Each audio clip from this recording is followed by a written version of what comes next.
During the days leading up to the 2012 election, many polls were conducted to predict the winner of the presidential race for Virginia, Obama or Mitt Romney.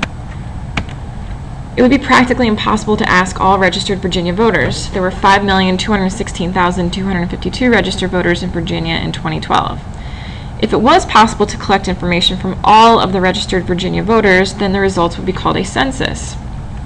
So instead, we can take a sample and make a conclusion about the entire group of registered voters. A population is the entire group of individuals about which we want information. Usually it's not practical to take information from the entire population, so what we do is we take a sample. A sample is the part of the population from which we actually collect information. We use this information from a sample to draw conclusions about the entire population. In this example, our population are all registered Virginia voters, but since it's not practical to get information from all of them, we will take some sort of subgroup or smaller group of the population, and we call that a sample. We are doing a sample survey, a study that uses an organized plan to choose a sample that represents some specific population. So choosing a sample that is representative of all Virginia registered voters is not so easy. Here are some bad sampling methods, ones that you would want to avoid. One of these polls was conducted by the radio station 101.1 FM. They asked listeners to text into the radio station the person they were going to vote for. Results were as follows.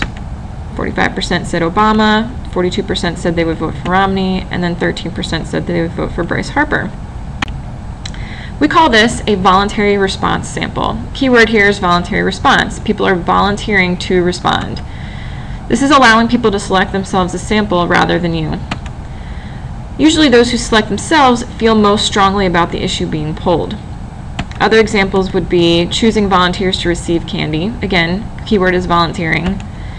And those call-in opinion polls that you see in American Idol, Dancing with the Stars, and America's Got Talent, those are all examples of voluntary response sample. So why is this a bad sample? The sample is bad because it has bias. Bias is when the design of a statistical study systematically favors certain outcomes. So why is a voluntary response sample bad? Well, because only people interested are going to text in. Multiple votes by the same person does not make a valid sample. And it's not really representative of the entire population of Virginia voters. On the AP exam, you want to be careful. If you are asked to describe how the design of a study leads to bias, or how it leads to an under or over-representation, you're expected to identify the direction of the bias, so whether it's an overestimate or an underestimate, and the reasons behind your thinking. Our next example of a bad sampling method is as follows. A poll conducted by Gallup had people waiting outside of local supermarkets and surveying the first 50 people that leave the market. The results were 40% vote we're going to vote for Obama, 53% we're going to vote for Romney, and 7% were undecided. This is called a convenient sample. Keyword here is convenience or easy. The selection of whichever individuals are easiest to reach. The interviewer selects whom they want to respond. So this time, it's not the person selecting themselves, the interviewer selecting them. Other examples would be if I were in class and I wanted to sample table 1 only of students because they're the closest to me. And all those people that we see at the mall that are doing surveys, those are doing convenience sample. They're interviewing the ones that are shopping at the mall. So this is a bad sample because it's biased. It's biased because selected individuals may be better or worse or under or overrepresented.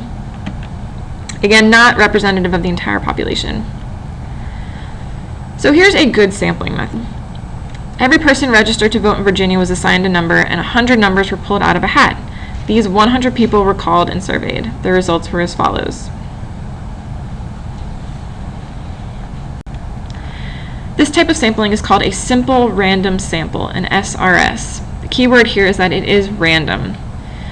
This selects a sample in a way that every individual has an equal chance to be chosen.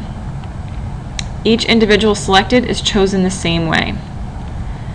Examples are, if I needed to assign a treatment to 2 people, I could flip a coin. Flipping a coin is fair. There's an equal chance of one person getting one treatment or the other person getting the treatment.